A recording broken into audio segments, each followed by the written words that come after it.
Welcome to another exciting episode of Home Sweet Home. I'm Rod. And I'm Bryce Runge. What? Every time you introduce yourself. I'm sorry. Go on. Should I do it differently? No, go on. It was perfect. Should we start over and do it? According to our special guest, I was very dull last... I'm Bryce. Well, it was dull. I mean, you got to be exciting and, you know. Well, I tried to state, like, hey, it's past my bedtime. You have me up doing a podcast at like 9. Well, put the kids to bed earlier. Get a babysitter. Let's Careful, get this. Your age is showing. I know. Let's get this party started. Okay, well, no, my little sister is in town, and I thought that it would be really exciting since, you know, we have had your family on, though I truly would love to get Brad on here, talk about a laugh fest. But anyway, I thought that it would be kind of fun to have my sister, Beth, who is in from the Kansas City area, to escape the wonderful winter, come down for a few days, and so want to visit with her about something that's been, you know, you and I have dealt with, aging parents. Right. And the idea of, you know, siblings, you know, what is it like growing up? But then that moving, you know, going from being a little kid to being, you know, a young adult to a middle-aged adult to now having older parents where now is the role beginning to change. Yeah. And so I thought this would be a good time for us to kind of explore some of that. What do you think? Is that okay? I think it's an awesome idea. Well, good, since I'm already here. Yes. So welcome. Thank you. Welcome to our podcast, Home Sweet Home. Yeah, I am excited about that because you and I are the youngest. Yes. I'm the youngest. Susanna's the youngest. So it'll be interesting to hear your take on that too, because we have a big age gap between our oldest. Although yours is a little bit older than mine. I think mine's like 11 years. Is 11-year difference. Okay. So, but it'll be interesting to hear that. Okay. It'll be good. So I tell you what, why don't you tell us just a little bit about you? Okay. Well, should I do the specific or the typical introduction? My name is Elizabeth. I am from Kansas City. I'm an Aquarius. Aquarius? Yes. The age of Aquarius. You know, they even made a song about that. Aquarius. I don't know how that goes, but anyways. Yeah, that's not my generation. Okay, we'll leave it to them to sing. Sorry, didn't mean to interrupt. I have a small cleaning business. I enjoy spending time outside, working on my flowers. Recently took up kayaking and been enjoying that. I'm a huge movie buff. I'll give you a run for your money, Rod, on your trivia. Oh, yeah. Well, that I know. We've had plenty of conversations about that. So, there you have it. Okay. Right. Self-employed. Yeah. How do you like that? Some days I like it, sometimes I don't. Like right now, I'm enjoying a nice long weekend away from home. But hey, you don't work, you don't get paid either. So. Yeah, there is that issue. So there's a lot of planning involved with all of that. But hey, the way I look at it, it would have been stuck at home on a snow day anyway. So might as well be down here enjoying time with you guys. Yeah. Yay. Well, I feel lucky. Well, yeah, because we're going to go out for Chinese buffet after this. Oh, you are? Yeah. No, dang it. Sorry. Can you guess which one? Yeah, the one that we always go to. Down there in the Frisco area. Yeah. Frisco, yeah. Hey, 121. You should plug. Oh, hey, so we're going to go to the Great Wall for some fantastic Chinese buffet that is located on Preston Road and 121 in Frisco. The Great Wall does not sponsor our podcast. Yes. Small disclaimer. Yes. The power of yet. Yeah, so anyway, so I tell you what, tell us again, because as Bryce said, you know, him being the youngest, you being the youngest, tell us a little bit, what was it like being a youngest? Especially from your perspective, since we already heard from Bryce's. Well, if you would have asked me then, I would have told you it was incredibly boring and unfair. I couldn't get away with anything because somebody else would have already tried that. What? So. Hey, I was a good kid. It was the older girls. Right. But, Jeez. no, I look back on it now, and it took me a while. Once I got into my teenage years, I started to realize, I got the best of both worlds. I didn't have to share anything. I had my own room. I got the better vacations out of the deal. Yeah, no kidding. Nice. I move out of the house. All right. I move out of the house in August, and that April, they go to Rome, Italy. Wow. And it's kind of like, well, that really sucks. We got a summer vacation for the tour of Western Kansas. And she goes to Rome, Italy. And I'm going, man, I got screwed on that one. Something tells me that was strategic. And I got to get out of school in order to go. Yeah, I couldn't get out of school even if I was half dead. Well, Rod, you probably should have made better choices when you were a young adult, young teen.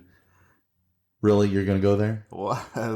Well, I made lots of great choices. I was a good kid. Okay. Just ask me. I'll tell you. Your sister's here. I could ask her. Well, she's biased. No, she's pretty honest, I believe. All right. No, I just always bugged mom and dad. I remember feeling lonely, and it wasn't fair because you guys were all... I didn't have anybody to play with. Yeah. And our neighborhood, we went to parochial school, so all the kids that did kind of live in the neighborhood went to a different school than I did. Mm-hmm. So I was just weird kid on the block that came by trying to sell them vegetables. From the garden? Yeah. Oh, that garden we had. Holy crud, it was huge.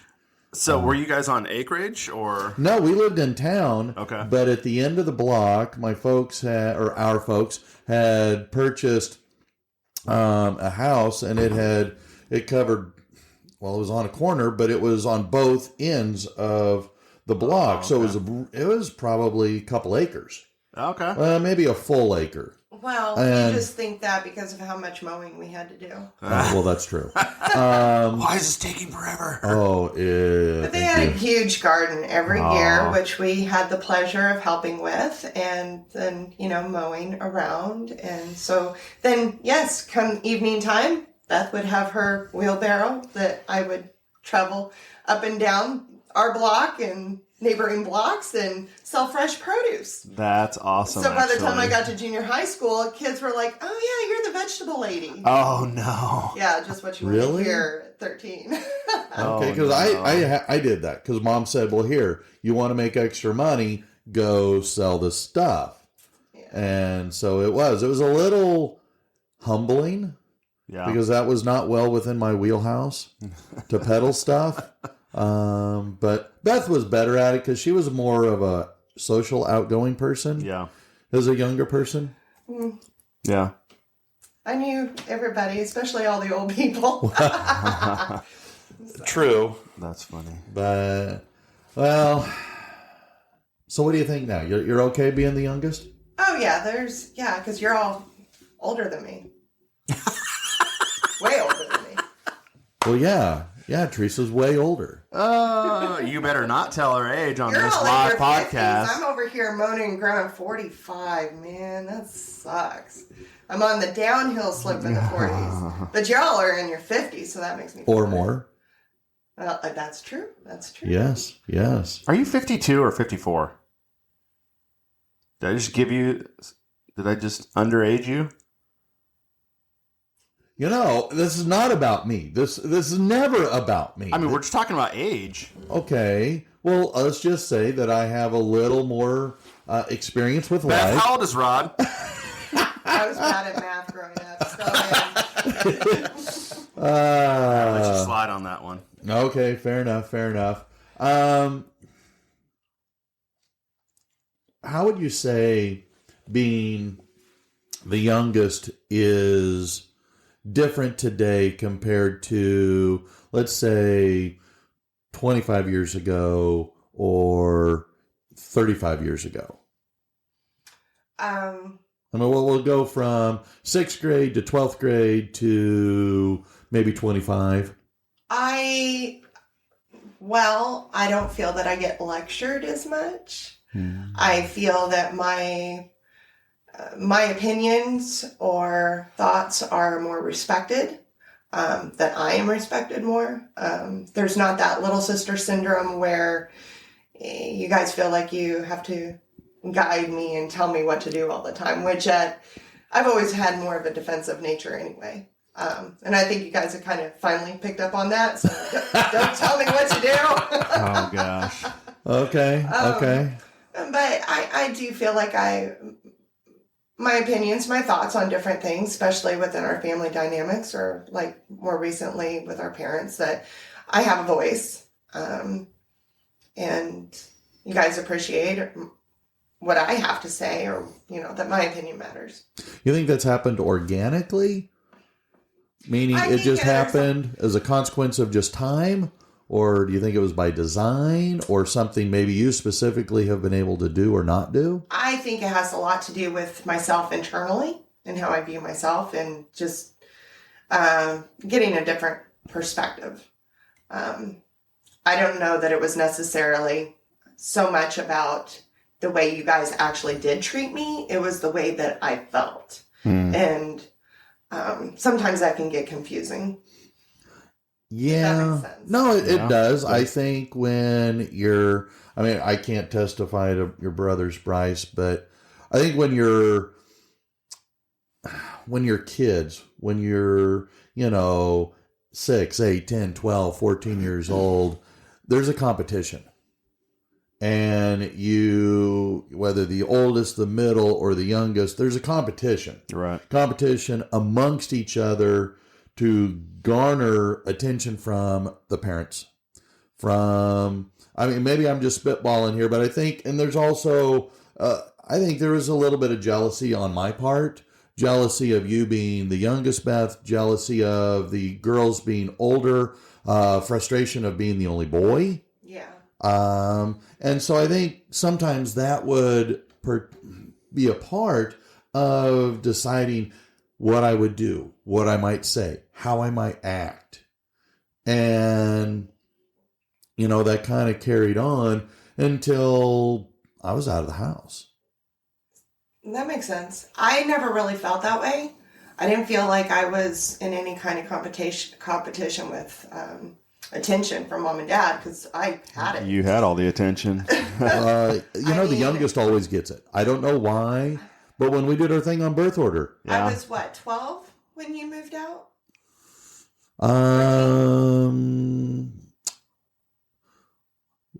Closer to 13, 14 when I moved out of the house to go to school in Emporia State. Okay. Because that was the summer. Because we moved. That was the summer year of before, 91. and it was the summer before that. Okay. Yeah. Yeah, that's right. Because I had just, as you spoke of having the basement as your little apartment, it was a rite of passage with the kids. Oh, that when one moves out, well, then I finally got my turn to have the bedroom downstairs. And so, and it was 1 year. It was nice. I think I got it the longest simply because once it was built, because they had to build, I guess it came in creation because of you. Probably. Because it was a 3-bedroom house. Okay. And my sisters, they shared one room. I got a room. And then when Beth came along, they needed another room because, couldn't put 3 girls in one room. Right. And so they converted part of the basement into a bedroom. Oh, okay. And then I don't think Teresa got that very long before she moved out. And then when Deanna came along, then Deanna got to go down there. Yeah. And that's when I think they put in the shower. And so it was like a nice little apartment. I love the basements. I miss it. I love basements. I think, yes, I hate, that is the one thing I do not like about living here in Texas. Yeah, no is basement. that we don't get a basement. They build up rather than down. You could put one in. It might be an indoor pool. and then the ground shifts, and then it becomes an indoor mess. Oh. Or we could just build into the side of a hill. I've seen people do that. Where are there hills? Here in I didn't say there were North mountains. Texas. There's into the hillside. Have you looked around? It's pretty flat here. There's occasionally hills. Hey, ride it on a bike. You'll find a lot of hills. You want to go back to that trail? See, there were hills there. I have a little side topic. We're talking about bikes. So my cousin, Doug, he listens to our podcast. Hey, Doug. Hey, Doug. He's thinking about getting a bike, a mountain bike. Really? But he doesn't know if he's going to go to the extremes that like we have gone yet. But Doug, don't go riding with Bryce. Do it, Doug. Anyways, little shout out to Doug. All right. Got me thinking about the bike. Oh, yeah. Well, I do need to ride a bike, but yeah, not those death-defying, end of days kind of hills that you tried to kill me on. You make it sound so bad. It wasn't that bad. Really? How many times did you spill after I said I'm not doing that? I'm just asking for a friend. I took Braddock's there a couple years ago. Yeah. And he ate it hard twice. Thank you. It's like one of the times he's crying and I'm like picking him up. He's like, I'm done. I'm not going to do this anymore. And you wondered why I didn't do the same darn thing. I tell you. Bruh. That's why you have a Peloton. Yes. Yes. We're not sponsored by Peloton, but I do like my Peloton. No, yeah. So, anyway, sorry, we got off on a sidebar kick. Yeah, what were we talking about? You being the youngest, Yeah. you having the rite of passage. Would you, looking back, maybe might be a little, did you ever wish you were something other than the youngest? No. It never really crossed my mind. The only thing that ever occurred to me was, hey, why can't I have a little brother or sister? And of course, then I got the insane laughter from my mother. Oh, yeah. She was like, no, why would we need another one? We have you. But Yeah. I used to take that as a compliment, but now I wonder. Well, they got you a dog. Once we moved to the farm, yes. Yeah, because we never got Before pets. that, it was, you can have a goldfish. Well, and I've come to appreciate the value of a goldfish. Because if you want to go out of town, you can, you just take the goldfish over to somebody and say, hey, feed the fish. And then you have a dead fish when you get home. Well, you know what? Flush it down the Do you toilet. really take the fish to someone?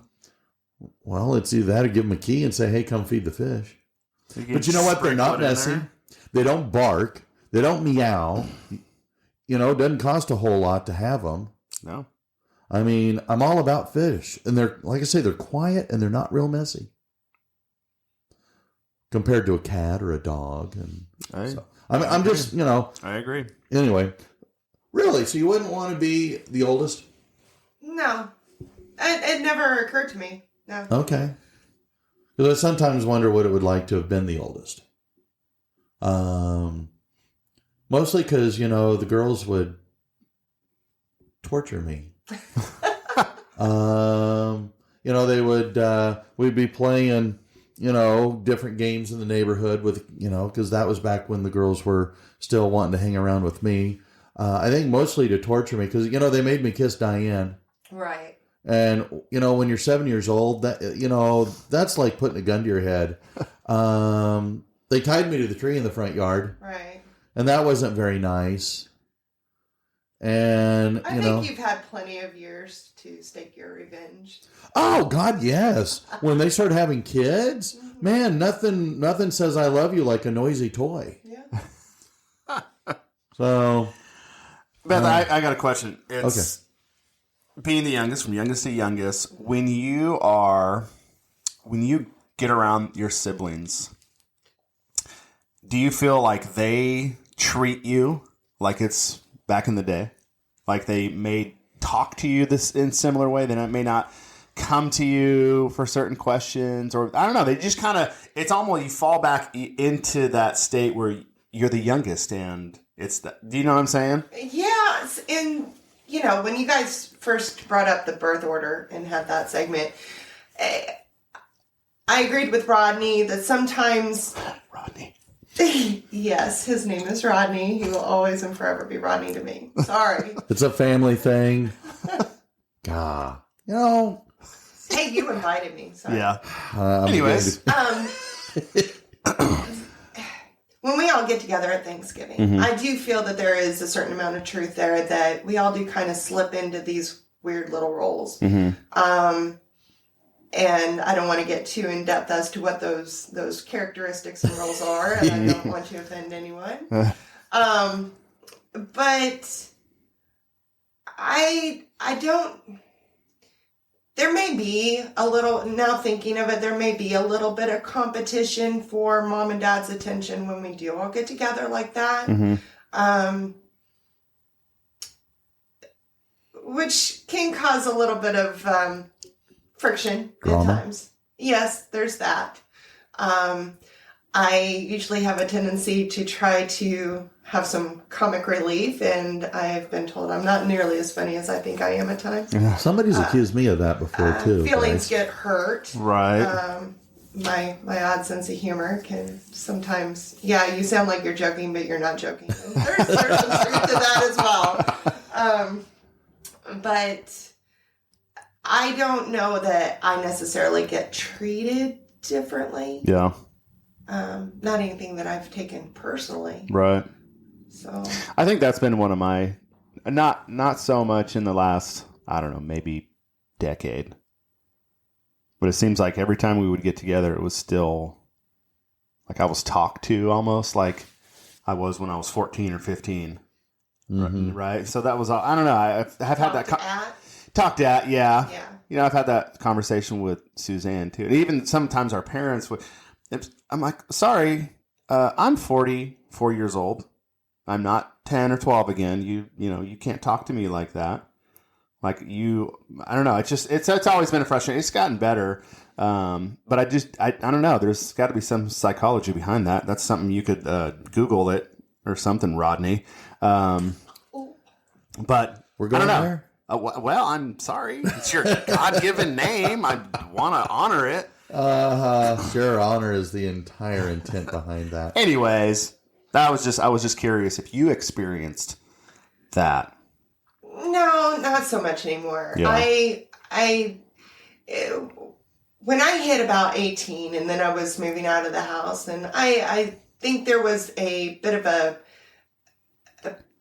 adjustment, I think, on you guys a little bit of realizing that, hey, I am an adult now and I'm making adult decisions, and I'm not, your baby sister anymore. Right. So it's okay that I'm going out and celebrating my 21st birthday or my 18th or 19th birthday. And No. I'm growing up, and yes, I did. I fell flat on my face numerous times and made a lot of questionable decisions. But we talked about that before about making questionable decisions. It's to be expected. It's the norm. I think we did one recently on about that. Yeah. Well, and I wonder if that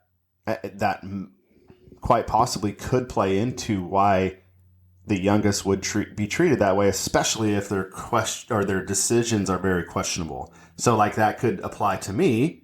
Yeah. So maybe they had, because I don't want to say the black sheep, the guy that made the poor decisions, who always got in trouble. Well, we're going to still talk to that because there hasn't been any I don't know. Just kind of spitballing. I think I've always found that interesting. Because, something we never really explored was the role of being the youngest. How much does that impact our decision making, especially when we are, 16, 17, 18, kind of exploring to become an adult, and you got everybody telling you what you need to do. I remember feeling that way a lot. And I wondered, too, if that brought out even more rebelliousness, because I did feel like I literally had everyone around me telling me what to do. And that's how I took it. That's not necessarily the way you guys were trying to deliver it or what your intentions were, but that was my perception, that everyone around me is older and wiser and knows everything. And clearly I don't know anything. So I got everybody telling me what to do. So what am I going to do? The exact opposite of what everybody is telling me to do. Yeah. Well, that's, yeah.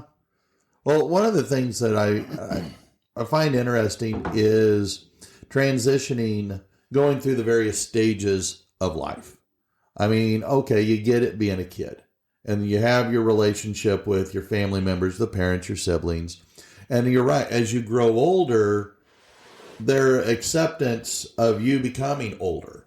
Mm-hmm. Can they move past seeing you as their image of you, that 6-year-old, that 8-year-old, that 10-year-old kid, and instead of a full-grown adult with a whole lot of life?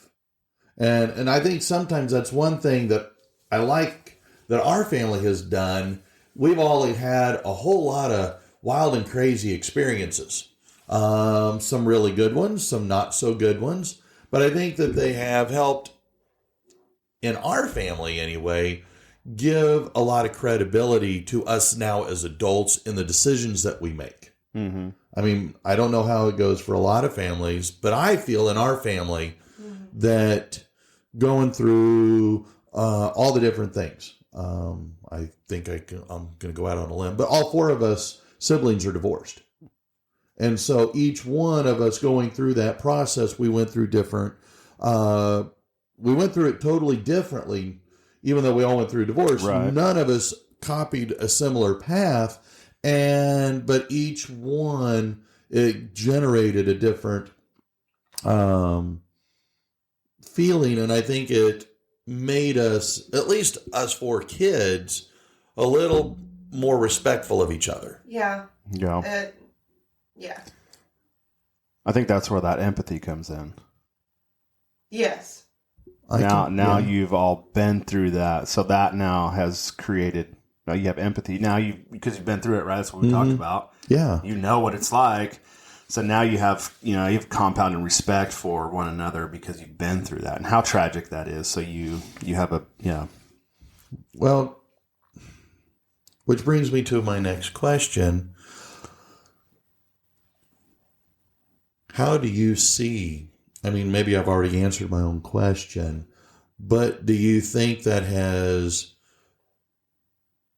brought us a lot closer and maintained that as a closer relationship with us as siblings and family dynamic? Oh, absolutely. Has it waned over time? Has it what? Has it diminished any since, it's been several years since the last of us got divorced? No, I don't think it's waned. I think, through trials and tribulations, it's brought us even closer together. And there's been a lot of growing pains in that from time to time as well. Differences of opinions, butting heads, or long periods of times of getting the silent treatment, which didn't go over well either. But, it happens, and you get past those problems with each other, and ultimately it does bring you closer together, I think. I think that's the one thing that I got from, I guess, as you and I have talked about, living life. Mm-hmm. Family's family.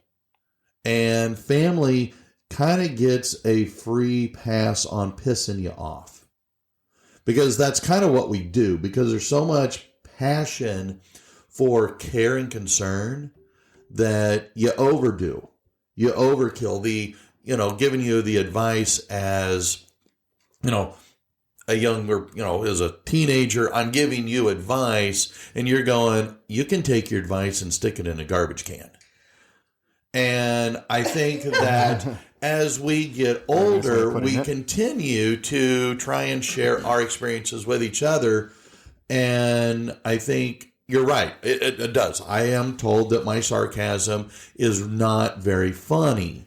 I just always, when you say things like that, I always go back and think of the soapbox letter, that I call it, that you sent me after moving to Arkansas.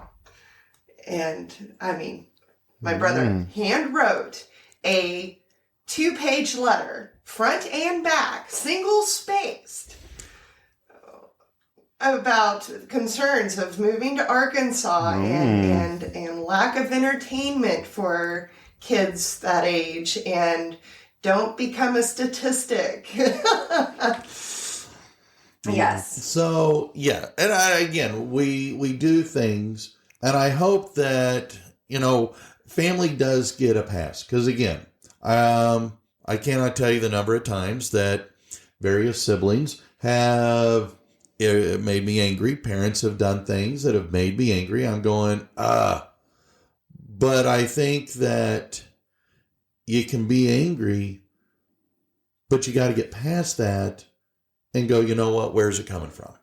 To take a half step back and go, you know what, they're doing these things because they really do care about you. You're a family. Mm-hmm. And that is one thing that even though we piss each other off, I think we get over that, get to a place of forgiveness, you talk it out. Because I think that's something that mom and dad always made us do.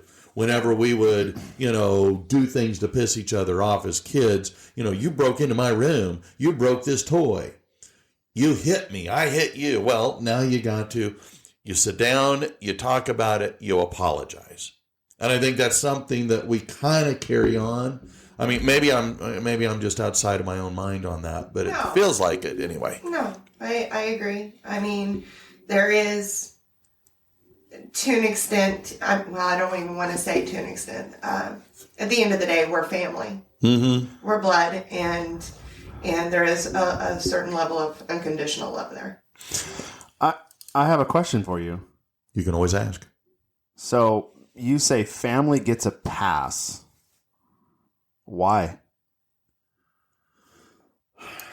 I think when I'm saying that in my mind, my thoughts on that are, if you have people that are in your life that are a negative, that constantly make you angry, constantly pull you down, or the strong encouragement is to cut them out of your life. Mm-hmm. You can't do that. You don't want to do that with family. The family is family. That blood is thicker than water. And so therefore, when your family, they make you mad. Yeah, they might make you angry, but they need to be forgiven. And you need to work through that and realize that no matter what happens, you're always family. Yeah. Doesn't necessarily mean you have to like them all the time. Right. You always love them, but yes. I guess. Thank you, because that's kind of what I was thinking about. Right. In my mind, that's what I was meaning by you give them a pass. You don't just excommunicate somebody from your family simply because of something they have said or done. Be angry at them, be pissed at them, maybe ignore them for a little bit of time, but at the end of the day, you have to find a way to get past that, get over that, get through that, and forgive them for whatever slight you feel has been made. We see that all the time. Someone got sideways with another sibling member, and next thing you know, they haven't talked for 30 years. It happens all the time. So does that past give permission to continue behaving that same way instead of really addressing it on the front end? Like what we're trying to do with our podcast, creating families that, thrive.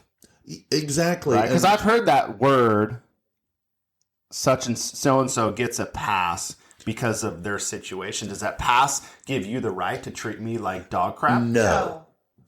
Sorry. No. I'm just throwing stuff out there. It's not a pass of an excuse. It's a pass towards forgiveness. Forgive them for what they've done. Talk to them. Mm-hmm. Don't hold a grudge. See, I think you guys practice that, is what you're saying. Oh, it has been engraved in our upbringing. So, and that's awesome. But our parents, you don't. So but a lot of families don't operate that way.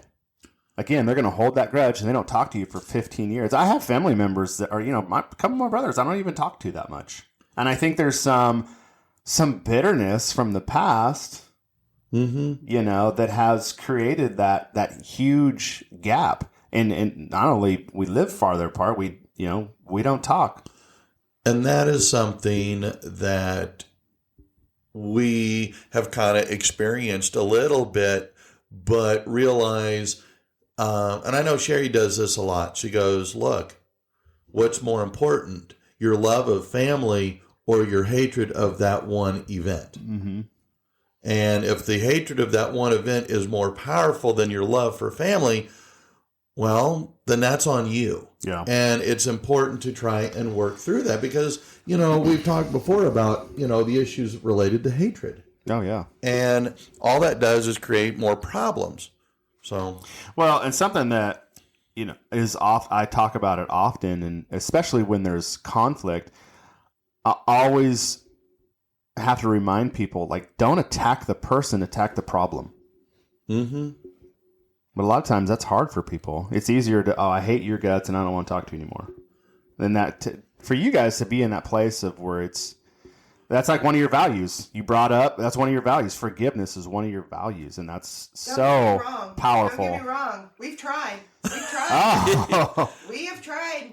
You've tried to get rid of Rodney? Oh, no. No. I'm like a bad penny. I just keep coming back. But at the end of the day, it's a lot easier having that kind of, I don't want to use the word hate, but hatred at a problem, not necessarily the person. Right. It can take up so much energy and place in your heart. It muddles what's the bigger picture and what's most important, and ultimately for yourself, right, to show that grace and forgiveness and just moving on. Yeah.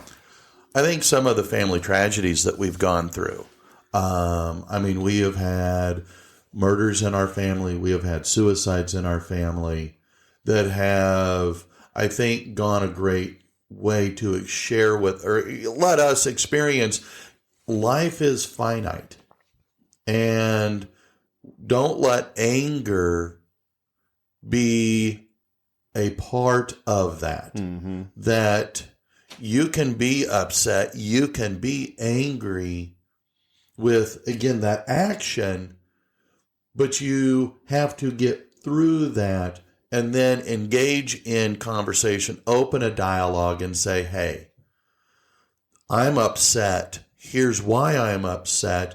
And you talk about it, because family relationships, you and I have talked about this many times. Life is better with more positive relationships than it is with negative barrier relationships. Oh, yeah. So work through it. Find a way to get past the negative to get back to the positive, because it's a lot more fun. Right. At least in my humble opinion. Unless you really enjoy living that way. But yeah, no, I agree. Eric's mother was big into anger. You had one shot, and if you pissed her off, she hated you for the rest of her life. Yeah. And that anger, I watched that anger build and fester and manifest in more hostile ways. Mm-hmm. And so I don't want to live that way. And I think we as siblings have talked on more than one occasion that we don't want that as our way of life. Mm-hmm. No. You saying that makes me think of one of your other segments. It reminded me that Dad's old saying of, you sleep with pigs, you wake up with fleas. Okay, You sleep with dogs, you wake up with fleas. You are who you hang with. And that negativity, how much that can, without you even really realizing it, has an effect on you and rubs off on you. Mm-hmm. And then you're spewing the same negativity that person is. And it's awful. Yeah. Do you think that because us being older now as brothers and sisters, do you think that we are closer now as adult children than we were 25 years ago? I'm sure. Why? Well, yeah, just Putting you on the spot, gosh. naturally. I mean, it's just longevity for one. We're in our own little private club. Nobody else knows our upbringing like the four of us do. Mm-hmm. Our parents, our grandparents, and then, of course, the intimate details of our experiences, shared and separate. Sure. Because we are very close, and we don't have a lot of secrets. I mean, not that we share everything, but a good portion of what goes on in our day-to-day lives. And so, of course, that would make us stronger, and just through living life together. Yeah. Do you think that makes it then easier for us as adult children to work together to help mom and dad? Because mom and dad are reaching the point of life where they're going back to being a toddler in regards to their ability to take care of themselves. Not to say that mom and dad are toddlers, but they need a lot more help. So do you think that us with a stronger relationship between each other makes helping them and meeting their needs easier? In ways, yes. As long as we all can continue to work together and keep our focus on what is our goal, what is our number one priority, and set our own personal feelings and opinions aside at times for the greater good of what we're trying to accomplish, which is making sure that they're safe and have that peace of mind of knowing that they're going to be okay. And that's kind of tough. I mean, I guess one of the benefits for all of us is watching other people go through it and watching how other people have been either successful or less successful. Oh, there's a lot to be said about what not to do. And I think we've seen that with other extended families within our family. Well, even friends and other groups, which I hope we build from. At least I think we do. I mean, again, I'm told that I live in my own imagination. Stop nodding your head over there, Bryce. But I do say that I do like that we, because listen, Bryce, you've said multiple times, you even said today that as adults, you and your brothers are not as close as what you kind of maybe wish you might be. Mm-hmm. And I think that when you're kids, I think there is some natural rivalry. I think there's some natural tension there. Oh yeah. But I think as you become adults and you live your own life, it's kind of accept each other. You don't need to be jealous of them, because what are you jealous of? You're you. Be you. Yeah. Well, I think a lot of people struggle with that. I can tell you right now that I looked at my older brothers wanting to do the things that they did, wanted to be them, but guess who neglected themselves, who they were to discover who they were to be, right? That was me. And so I think that I do want to touch on, I think it's phenomenal that you guys communicate the way you do. And I think that's so paramount, especially with your parents, because one, going through that with Suzanne and her parents and, the passing of her mom, it's so critical that you guys share the weight, if you will. And I'm probably going to go on I'm not sure. I don't care who listens. You have to share in that. All one sibling cannot carry the load, because you're going to run out, and then who's taking care of you? And so, like with my brother Brad, in the beginning with my dad, when he had his stroke, we kind of all talked. We did some things. There was one point where the other brothers were together, and I chose not to be a part of that in helping with my dad and mom. And then everyone kind of disappeared, and that Brad has carried the weight for 15 years. And so whenever I go into town or whatever, or have my parents come out, that kind of carries that too. Yeah. And then watching with Suzanne, like just one person out. Now, how do you address the single kid, right? The single child, right? But there's 4 of you.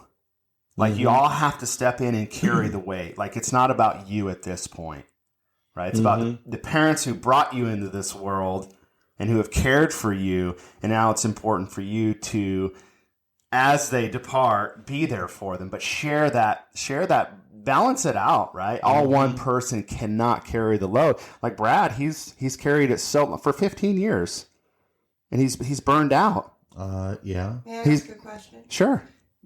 Geographically, where does he live in relation to your folks? He's close. He's like 20 minutes, 15 minutes. Well, that's a big difference. And then I've got the 2 other brothers who are about 30 minutes away. Oh, well, okay. And then I'm you're obviously half a country 1,400 miles away, but I've always tried to come in town as much as I could And or bring bring them them out. Yeah. But I also chose to kind of not be a part of that. I think I was battling myself, and especially seeing what happened to Dad, I almost ran away. Not almost, I ran away. That's the reality of the situation. But anyways, my encouragement to you guys and to anyone who's listening who has parents going through this, you have to get over yourself. You come to an end of yourself and realize it's about them. Work together. And you guys do that. Sounds like you do that already, but over communicate, especially when you're trying to help with your parents. I think we're coming to that conclusion, or I think we're all collectively trying to keep each other in check in regards to that. Right. It's been a challenge. It's being a challenge. And because we all live a long way from our parents. Yeah. I think, it takes me a good 5.5 hours to get there. Yeah. And I think Same. Oh, you're 5 hours yeah. away? So, because five. they live in Central Arkansas, I live here in Dallas. Got 2 siblings. Well, Beth and our oldest sister, they live in the Kansas City area. And then our other sister lives in the Lake of the Ozarks. Mileage wise, they're closer, but they don't make straight roads in Missouri and Arkansas. Oh gosh. 2-lane highway, and if somebody's Anyway, traveling let's with- just say it's not my type of road to drive on. Right. Because, me and patience and driving. But yeah. anyway, that would be more of a Seth Rogen podcast to tape us on the road. Oh my, we have to do it. We would definitely move past your G-rated, with your bad language. Anyway, hey, Beth, thanks for being with us. Yes. Of course. Thank you Thanks for so having much. me. I know I kind of forced you into this and said, hey, you do this, I'll buy you lunch. But again, it was a lot of fun. We touched on some good stuff. Yeah, I think so. So, yeah, it has been good, Rodney. you just wait. I'm calling Brad. I still have his phone number. All right. Well, all right.